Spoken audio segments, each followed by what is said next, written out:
Hey, y'all, as the world celebrates the World Cup, International Justice Mission's Freedom to Play campaign brings athletes and soccer fans together to help protect children from modern slavery and restore the freedom to play. Over 50 million people are trapped in modern slavery. One in four is a child, and every one of them deserves safety, dignity, and the freedom to play. Throughout the World Cup, IJM is shining a spotlight on the millions of children enslaved today and inviting us to help restore freedom that everyone deserves. Over 50 million people are trapped in modern slavery. One in four is a child, and every one of them deserves safety, dignity, and the freedom to play. Throughout the World Cup, IJM is shining a spotlight on the millions of children enslaved today and inviting us to help restore the freedom that everyone deserves. Join athletes, fans, and IJM in the fight to end modern slavery because everyone deserves the freedom to play. Visit IJM.org/freedom to play to learn more.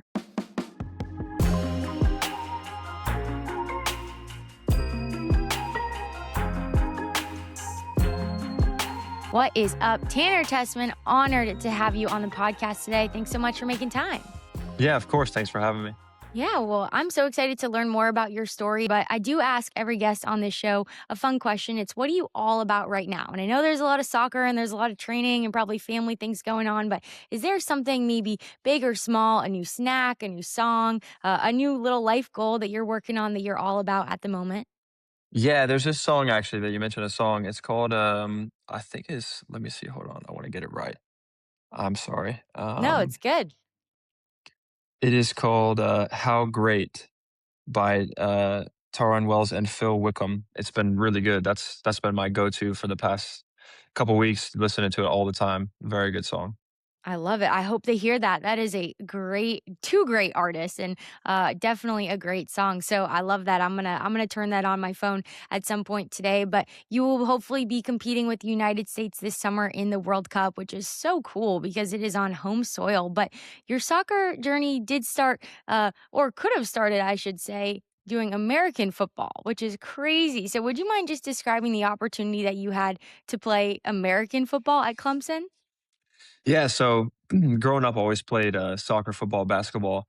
But when I moved to Dallas at 14 years old. And when I started playing with the academy at Dallas, I couldn't play any other sports. They just wanted me to play soccer. And, through high school, I just played soccer. And I had got the opportunity to go to a camp at Clemson football and to do soccer, but also to try out for the football team there. So Coach Sweeney, who I know very well, offered me a scholarship there. And so at the time, I was committed to go to play soccer at Clemson and football at Clemson. And that summer, like before I was, going to go to school, I went to preseason with FC Dallas, and FC Dallas offered me a contract. And since I was there, I chose soccer at 14 and wanted to play soccer. I chose that, chasing my dreams. But yeah, had the opportunity to go to Clemson and play soccer and play football. So yeah. Wow. You said you know Dabo well. What's the connection there? So Dabo's like my uncle. He's my godfather, like officially. But growing up, him and my parents and his family, we vacation together all the time. And yeah, he's big influence on my life. So yeah.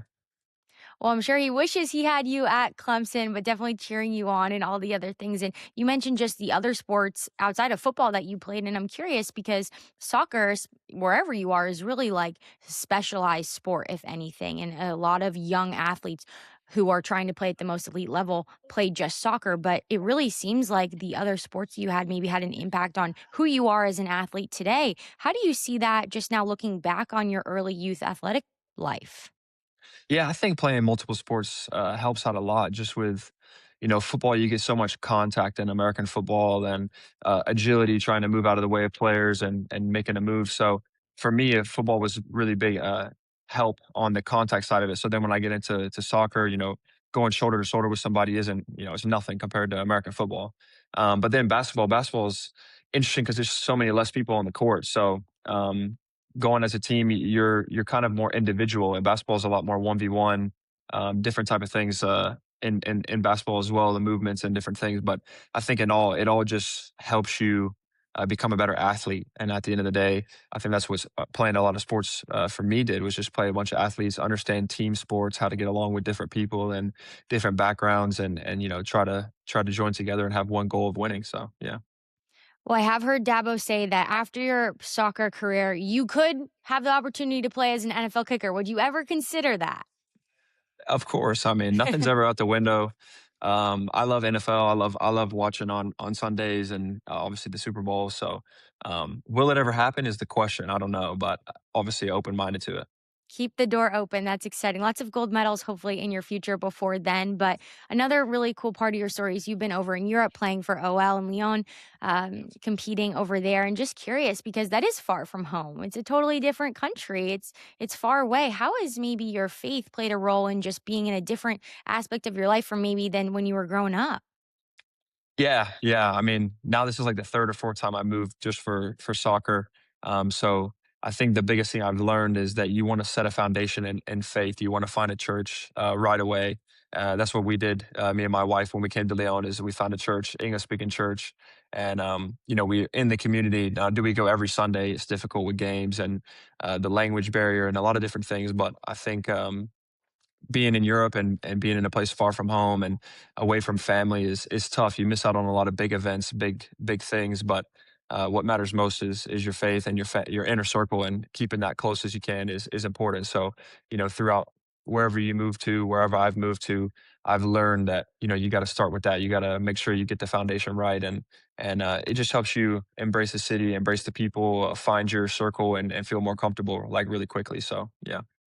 You mentioned the language barrier and even just, hey, we got to find an English speaking church, which is just something that I don't even think about here being in the US. I'm curious, how is you and your wife's French? Can you speak French? Are you fluent? Where is that right now? I say we both understand pretty well. We understand really well, but speaking is a little difficult. The accent and you got to really pronunciate it right, or it's they might not understand and different things. And it's also everybody speaks English for the most part, and the places we go and the communities we're in. So that makes it more difficult to learn French because you're just not forced to do it. But we've definitely embraced the culture, and same with when I was in Italy, learning a bit of the language and different things that they do on a day to day basis. So it's been really fun. Yeah, it's a really cool thing to be able to speak another language. And I got excited. I was like, oh, I took French for many years growing up. Maybe I could ask Tanner some questions in French, and my teacher would be very disappointed. So it's not happening today. We are going Okay, to stick to English. But you mentioned just your good. faith and prioritizing that, even when you were traveling for your career. When did your relationship with Christ really begin? So I grew up in a Christian family. I always had faith. I was going to church every Sunday and a lot of different things growing up with church retreats and different things. So always had faith. But I think, like I kind of mentioned before, when I had first moved to Dallas, that was when I had to make a decision for myself. Like, am I going to go to church? Am I going to put myself in a community? And I did. And each step of the way, I think that was the challenge. Like now I'm in, Venice. Am I going to put myself in a church or different things? And that's the challenge, getting to Europe and finding English speaking things and a community that suits you well. So I'll say I don't think I really had a Damascus Road event where I came to Christ and my life changed, but I've always been um, a believer, always had faith, and always tried to keep it a priority in my life. So yeah. I think that's really important because whether or not you're at college and you're away from home or you're working professionally and you're away from home, that is the big, jump really when you leave the house is okay, now it's up to me to really pursue this. And so many college athletes are going through that in their freshman year. And even if you leave school earlier, that's a real big thing. But also playing, obviously, it's bringing the Lord into your life outside of that, but just playing, how do you feel like you have to invite the Lord into what you do on the soccer field, on game day, when you're going into battle and this is the moment that you train for all week? Yeah, I mean, obviously, as a young kid, you want to pray for the wins and pray for that you play well and different things. But as I've kind of grown up and understood more about my relationship with Christ, that's the last thing I ever pray about. The most important is health. Make sure that the guys on the field can leave the stadium healthy. And the second thing is just trying to use my game, my abilities for His will, whatever it may be. So if it's a win or if it's to impact a kid that is in a tough moment or a family or whatever it may be. But um, I think a lot of times as athletes, we're so focused on winning and focused on our game and being strong, and you're amped up and you're ready to go. But I think, I try to focus on just, praying for whatever God's will is. I know that if I win, lose, or tie, that my victory is not on the field today. It's already been taken care of by Jesus. So that gives me a big relief and helps me just focus on, working hard as I can and being a good role model for people. That is so good, and it's also so hard to do that when it's just you, and so I imagine that there's a community or people that surround you, not just your family that you said really helped you be encouraged in your faith. Who throughout your professional career so far, just in the soccer world, has maybe encouraged you in your faith or helped you be closer to the Lord?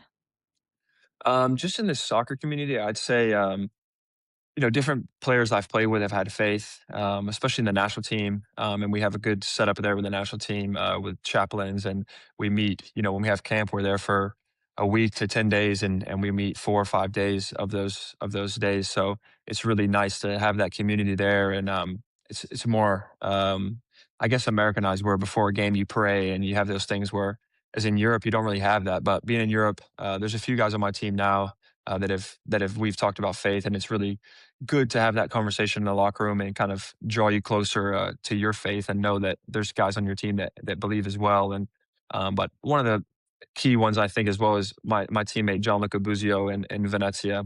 Played with him in the Olympics as well in the national team.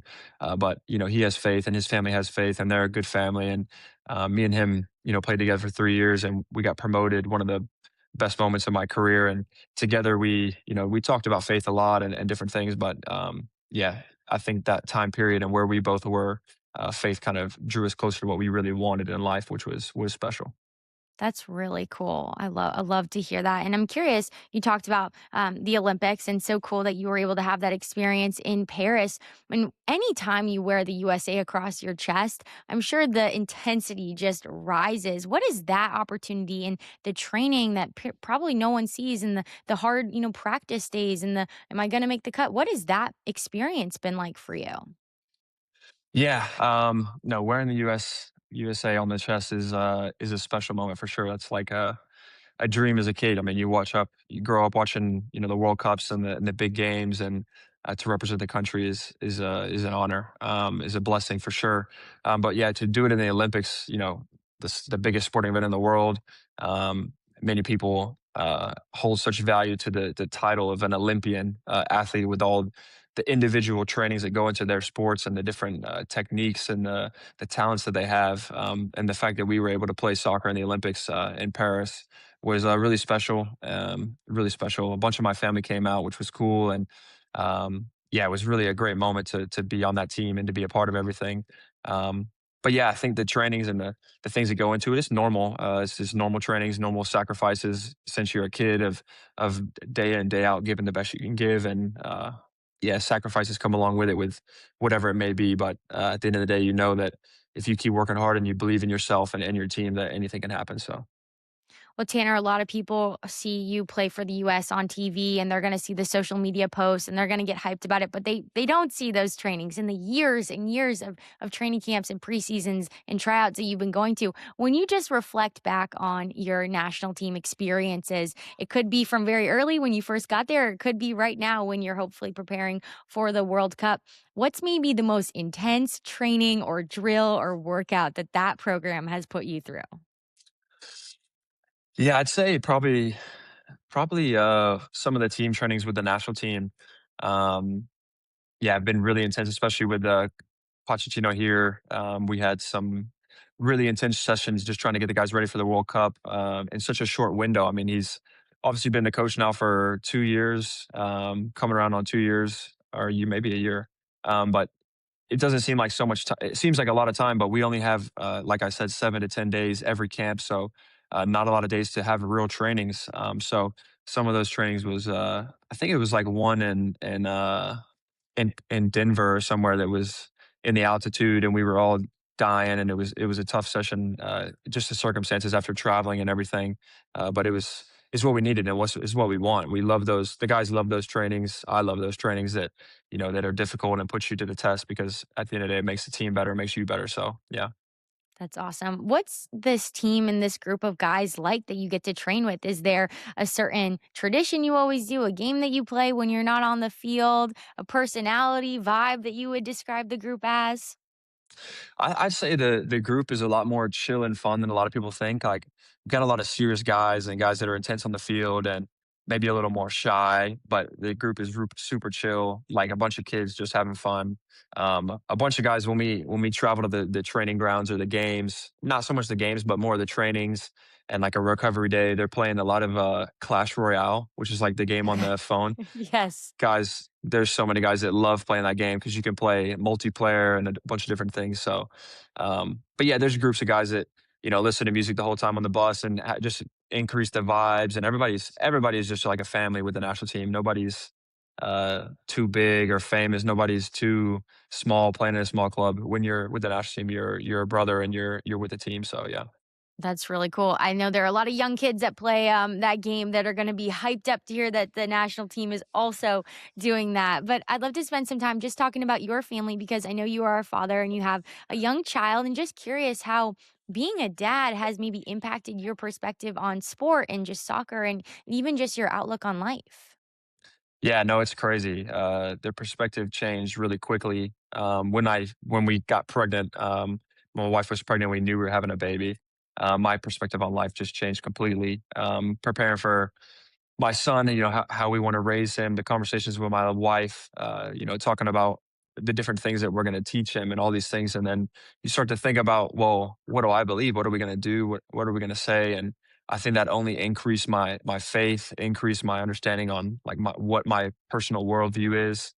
So for me, it was really important to dive into the word and get into some things with my wife as well to understand what matters in life. And I think that, in essence, puts me next to the game. And I live my life training and fighting and trying to get to the highest level for this game. And yeah, you just start to realize that it doesn't really matter. It doesn't matter if my son thinks I'm an awesome soccer player or not. It doesn't matter if he's going to be a soccer player or not. And then when you're in that mindset after a game, or if you don't get called up to the national team, or these big stress moments that are sad that you lose a game or you're upset or you got injured, but you come home and you just see your son there and he's smiling and he's ready for breakfast or for lunch, and you're just like, all right, I'm just dad, and you just go home and everything else just goes out the window and it's not so important. And it goes along with the high things, like when you win a game or we get promoted or something happens, and it's like, you go home and he just needs breakfast. You just got to be dad, and he's a little boy and he's so innocent, and it just makes you really joyful, happy, and it gives you a purpose that's bigger than a game. That's awesome. He's like, "Just feed me. I'm hungry. I wanna see you when I'm hungry." I love Yeah. that. Is there a special moment or memory recently that you have with your son that you've really enjoyed? Yeah, we had his first birthday party a couple weeks ago, and it was really nice. We had a party at home, like just me and my wife, and then we had my parents and my wife's dad come to Lyon, and we had a little get together. It was really special. Just them seeing him evolve, because they don't get to see him as obviously as much as we do, but they don't get to see him maybe as much as other grandparents might get to that live in the same city. So yeah, get to see him now. He's walking and running around the house and trying to talk. He doesn't really talk, but trying to talk, and it's just seeing my parents see me as a dad and seeing my wife as a mom is just really special. Yeah, it's really special. So that was a good time. That's really special, and I know it's a ways away, but just athletically for him, from what you've experienced playing multiple sports and now your professional career, what are you hoping to lay out for your son when he does be able to run and walk and do all the things? Yeah, I mean, he'll definitely be around soccer for sure. I mean, just because hopefully I'll still be playing and have my career, but I won't force anything into him. I think from now I can kind of tell that he's got some athleticism in him. I see some good coordination in his hands and his feet. He's already kicking a ball and different things. So things move fast, but I could see him being pretty good at basketball and soccer. I think American football is a little more difficult to find in Europe. So that'll have to be most of the coaching from dad. But I think basketball and soccer, they have good things in Europe. So if he's playing sports, hopefully he does. But if he doesn't, it's fine. But if he is, I think it'll be soccer and basketball. Well, if you're not in the US, you can take your phone out and video him and send some clips to Dabo and say, hey, still play American football. It's okay. Yeah, exactly. I'll leave you with this last question that I think is a little bit fun. I've seen you have some game winning headers and all the things that we could draw up, but if you had to dream up how your perfect goal would go down, or if you don't want to say goal, your perfect assist would go down, what would Tanner say? Oof, I'd say like a 30-yard just rifle into the top corner. That's like I think I have a better long range shooting than anything in the box. So, like a nice long range shot that goes in, and that would be chef's kiss. Chef's kiss. All right. Well, we are hoping for that for you. And I guess I'll just ask for those young soccer players who want to go out there right now and do that. What's the one piece of advice? How do you have that kind of a shot? Obviously, is the technique is the main thing. I'd say number one, don't try to smash the ball. Is even though you're far away and the goal seems far away, don't try to smash it. Just try to focus on your technique and making good contact with the ball, and just don't give up. Keep working on it. It's going to be frustrating if you miss and you miss and or it goes too far or whatever. But just keep trying and keep trying and keep trying and never give up. I like it. I might go outside right now and try to do some of those in my backyard too. All right, get me World Cup ready. But Tanner, thank you seriously so much for making time to come on the show. We're so excited to highlight not only just your soccer career, but your heart for Jesus. And we're cheering you on. Thank you.